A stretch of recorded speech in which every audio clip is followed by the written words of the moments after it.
Bismillah ar-Rahman ar-Rahim est la référence, elle est le sort royal pour montrer à l'homme qui est Dieu.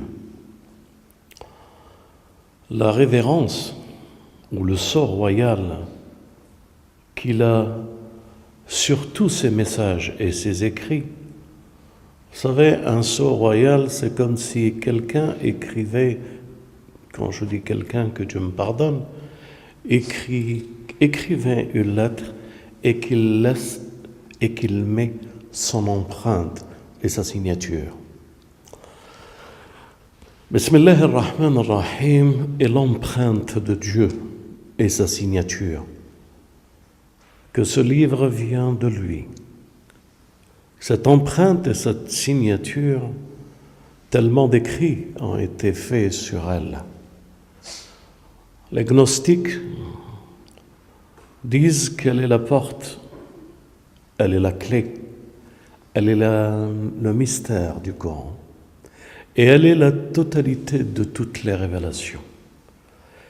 Qu'est-ce qu'elle a de particulier pour identifier ce Bismillah ar-Rahman ar-Rahim que nous disons dans toutes nos prières et dans toutes les lectures du Coran?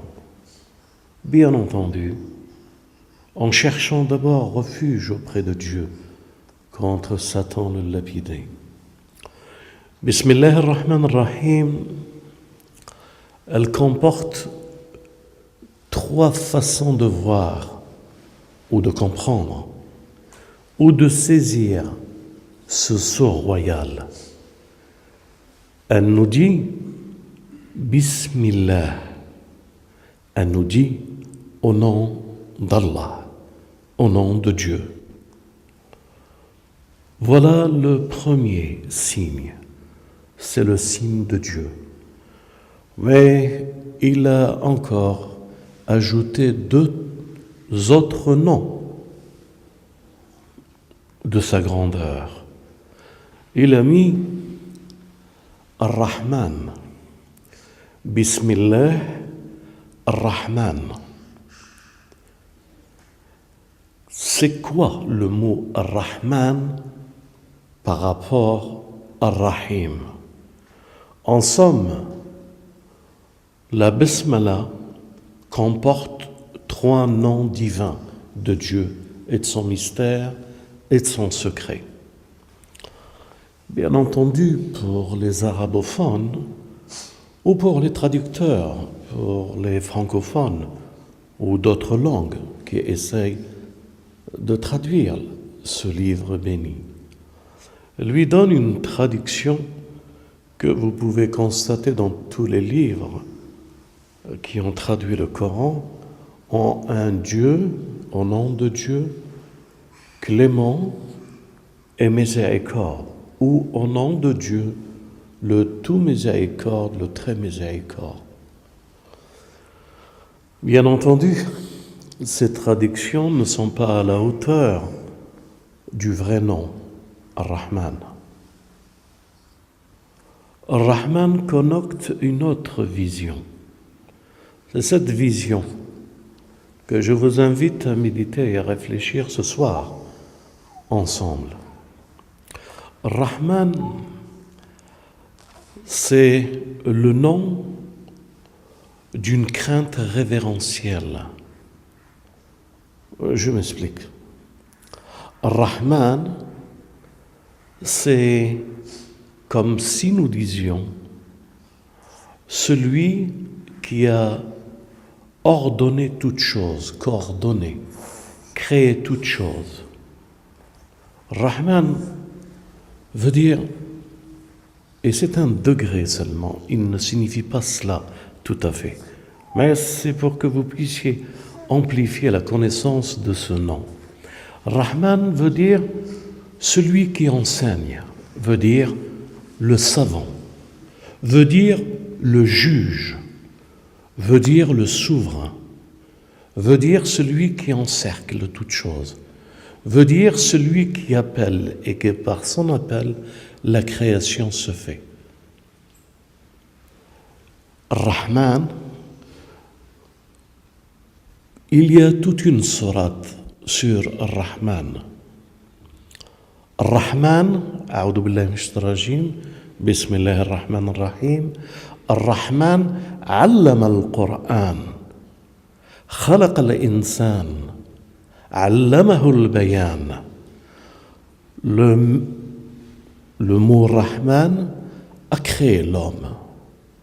Donc Rahman connote l'idée du créateur, de celui par qui l'objectif et l'objet deviennent une réalité par sa volonté. Rahman veut dire la force, la création, la volonté. Veut dire Rahman, celui qui juge, celui qui rappelle, celui qui appelle au jugement, celui qui est le maître du jugement. Rahman veut dire la force, la puissance. Veut dire que c'est lui qu'un jour il nous interpellera. C'est lui, c'est ce nom-là qu'un jour il nous jugera. C'est ce nom-là qu'un jour il nous développera un livre où tout est inscrit sur nous. Rahman veut dire celui qui veille à tous les gestes et faits des hommes. Celui qui les jugera parce qu'il les connaîtra. Rahman, c'est celui qui observe, celui qui maîtrise. C'est la force. Les anges, quand ils entendent Rahman, ils frémissent à perdre leurs plumes d'ange. Ils sont terrifiés, tellement khushu' wa khudu'. Ils tombent dans l'extase de ce nom qui est la puissance, la force et la lumière. Rahman, si nous devons comprendre son sens, c'est la justice, c'est Shadid al-Iqab. Rahman, c'est pas comme certains le traduisent, le clément. Rahman, c'est la force. C'est celui qui te met devant ta vérité. C'est celui qui est là et qui t'observe. Et c'est celui qui te rappelle. C'est celui par qui la science et la connaissance est descendue. Rahman, le terme Rahman a enseigné le Coran. C'est Rahman qui a enseigné le Coran. Rahman, c'est celui qui a khalaq al-insan. Rahman, c'est celui qui montre la preuve. C'est celui où tout est prouvé à travers ce nom.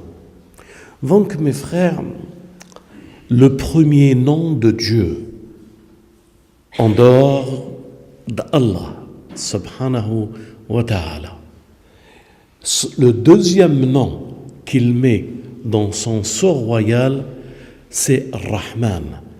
Et avec les idées que je vous donne pour comprendre que Dieu, son sceau royal, où tout est écrit avant toute sourate, nous montre que ce Dieu, par qui son nom transcendant qui est Allah, Rahman, Rahim.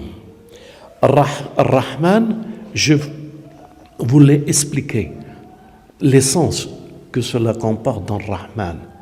Mais avec Rahman, avec la puissance, avec le jour de la résurrection, avec celui qui montre à l'homme qui il est, celui qui démontre et que rien ne lui est caché, celui qui enseigne et qui crée, celui qui dit au soleil d'être ce qu'il est et de la lune de le suivre après, celui en qui tous se prosternent. C'est ce nom-là, il a mis à côté de ce nom-là, Rahim. Si je peux vous donner une petite idée de réflexion sur ce nom et cette basmala, Dieu est en train de nous dire, celui par qui tout vient est celui qui donne, celui qui crée et que celui qui juge. Il donne une idée de la force et de la puissance de ce qu'il est et de la crainte que nous devons avoir. Et il donne en même temps l'espoir et la clémence et la miséricorde qu'il a pour nous. Il est la chose où les anges et toutes choses créées se prosternent devant lui. Ar-Rahman, force ou degré, tout ce qui meut, tout ce qui a été créé, c'est par ce nom Ar-Rahman qu'il les a fait existence. Mais cette existence, il l'a accompagnée par la douceur de l'amour et de la miséricorde. Ar-Rahman, Ar-Rahim. Le secret qui se trouve dans Bismillah ar-Rahman ar-Rahim se trouve entre Rahman, bien entendu Allah, Rahman, Rahim. Qu'est-ce qui nous reste pour nous avec ce signe de Dieu qui est Bismillah ar-Rahman ar-Rahim? Vous savez que Bismillah ar-Rahman ar-Rahim comporte tous les signes précurseurs de l'appel à Dieu dans la détresse, ou dans les guerres, ou dans les conflits. Cette Bismillah, elle comporte tout pour se défendre. Elle comporte tout pour combattre pour la justice les ennemis de l'islam et de la vérité. Mais de ce combat de la justice pour l'islam et la vérité et le jugement, lui est joint la miséricorde, Rahma. À nous, humains, de puiser dans le seau, ou de puiser, dans le seau de son empreinte, qui est Bismillah ar-Rahman ar-Rahim, l'équilibre humain, pour stabiliser ce que nous sommes, et pour découvrir la science que Dieu nous a donnée à travers ce premier verset et ce signe de la sourate, pour apprécier tout ce que le Coran nous apprend et nous donne comme avertissement, tout ce que le Coran nous donne comme loi, tout ce que le Coran nous donne comme voie humaine pour découvrir dans la parole le signe pour chacun d'entre nous de pouvoir l'adapter dans sa vie et de pouvoir en son nom et en son livre faire le chemin de la quête de la science et de la connaissance de ce livre. Walhamdulillahi Rabbil Alamin, wassalatu wassalam ala Muhammad wa ali Muhammad.